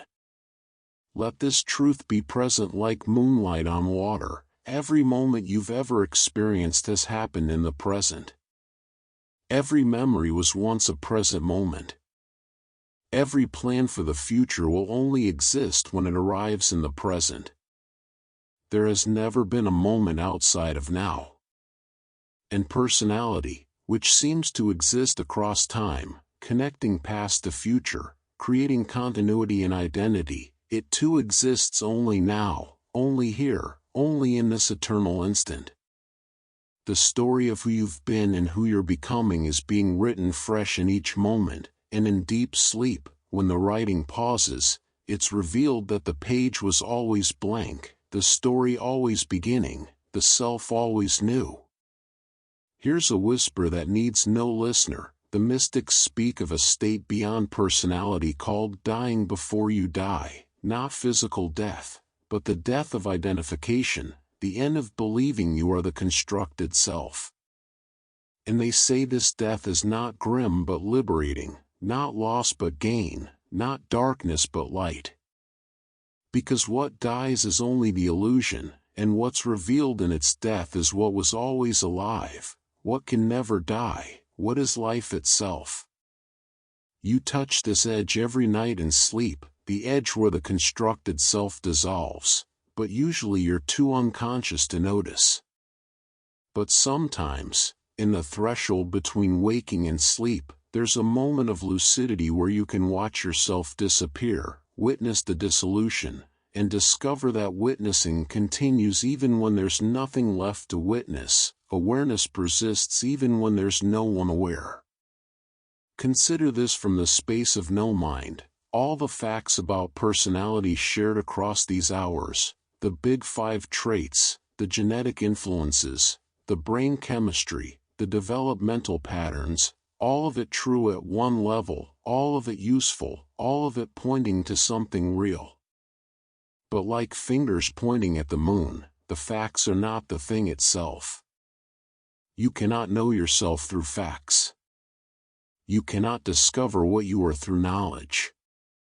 The only way to know yourself is to be yourself so completely, so utterly, so nakedly that the knower and the known collapse into one, and what remains is not knowledge but gnosis, not information but direct recognition, not personality understood but personality transcended through total acceptance. And now, hovering in this space where even hovering seems too active, the research shows that personality change is possible, that traits can shift, that you can become different from who you've been. But there's a deeper change that isn't about becoming different, it's about becoming nothing. Not nihilistically empty, but spaciously empty. Empty the way a cup must be empty to be filled. Empty the way silence must be empty to hold music. Empty the way awareness must be empty to contain all experience. This emptiness is your natural state, prior to personality, and personality arises in it like a painting appears on canvas. The painting is real, but the canvas is more fundamental. You are the canvas, and every personality, not just yours, but every personality that has ever been, is a painting on the same infinite canvas. Nothing happening, yet everything present. No one here, yet awareness luminous. The personality dissolved, yet something remains, something that was never born, never dies. This, eternal, this. Complete now, the circle closing, though it was never open, never broken. There's a final understanding, though understanding is the wrong word. All these facts about personality, all these gentle truths spoken across 2 hours, have been consciousness playing a trick on itself, using concepts to move beyond concepts, using personality to see through personality, using the mind to transcend the mind. Like a ladder you climb and then kick away. Like a boat that carries you across the river, then must be left on the shore. These words have served their purpose not by teaching you something new, but by lulling you into forgetting what you thought you knew, dissolving the certainty of selfhood until what remains is the question mark you've always been: open, undefined, free. And here's the last paradox, the final turning. The personality you'll wake with tomorrow is both utterly important and completely irrelevant. Important because it's your vehicle for this lifetime, your unique expression, your particular way of serving and loving and contributing. Irrelevant because beneath it, you are what everyone is, the same awareness, the same presence, the same infinite consciousness playing all the roles, wearing all the masks, being all the personalities simultaneously. Honor your personality as sacred, and release it as illusory. Both truths held together, like breathing in and breathing out, like the systole and diastole of existence itself. Let this be the last thought before thoughtlessness. Every person who has ever studied personality deeply, from William James to Carl Jung to modern neuroscientists, has eventually arrived at mystery. The more they learned, the more they discovered the limits of learning. The more they mapped, the more they encountered the unmappable. And the wisest among them, the ones who went deepest, stopped trying to explain and simply stood in wonder before the inexplicable miracle of consciousness becoming particular, of the infinite condensing into the finite, of God playing hide-and-seek with itself so thoroughly that it forgets its own divinity and must slowly, painfully, beautifully remember. Here's what cannot be spoken but must be spoken anyway: you are not your personality, and you are not separate from your personality. You are neither the wave nor the ocean, and you are both the wave and the ocean. You are the dreamer and the dream, the painter and the painting, the awareness and everything that appears in awareness. This is not a riddle to solve but a reality to inhabit, not a concept to understand but a truth to become, or rather, to recognize you've always been. And now, as these words release you into infinite silence, the personality researchers will continue their studies tomorrow, mapping and measuring, seeking to understand what makes each person unique. And their work is beautiful, necessary, part of the great adventure of consciousness exploring itself. But you know something they cannot capture in their studies. You know it not through knowledge but through this surrender, this dissolution, this nightly return to source. You know that beneath all the traits and tendencies, beneath all the patterns and preferences, there is only this: presence, awareness, being eternally unchanged, forever free, always here, always now, always home. Sleep now, beloved. Not as someone, but as no one. Not as a personality, but as the space in which all personalities arise.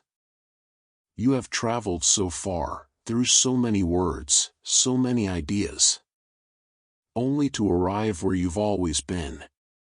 Here. Now. This. The traits fall away like autumn leaves. The self dissolves like morning mist. And what remains has no name, no form, no story. Just pure, infinite, eternal, loving awareness. Being itself, aware of being, content to simply be.